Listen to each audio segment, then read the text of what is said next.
بسم الله الرحمن الرحيم. 26 من أكتوبر 2023. من المفترض أن تستأنف المفاوضات بين وفد قوات الدعم السريع ووفد الجيش السوداني بمدينة جدة بالمملكة العربية السعودية، إلا أن وفد الجيش السوداني أعلن أنه سوف ينسحب عن هذه المفاوضات.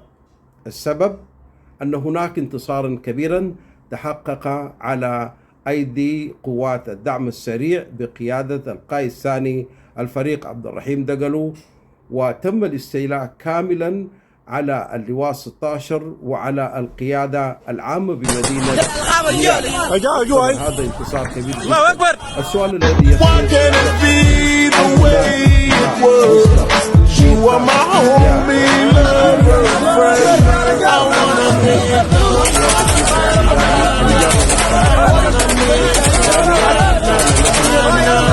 لم تكن له اشتراطات، لذلك ينبغي أن تستمر تحرير السودان من قبضة الكيزان، من قبضة الإخوان المسلمين الذين استولوا على قيادة الجيش السوداني طوال الثلاث عقود الماضية. نسأل الله سبحانه وتعالى لبلادنا الأمن والأمان والاستقرار.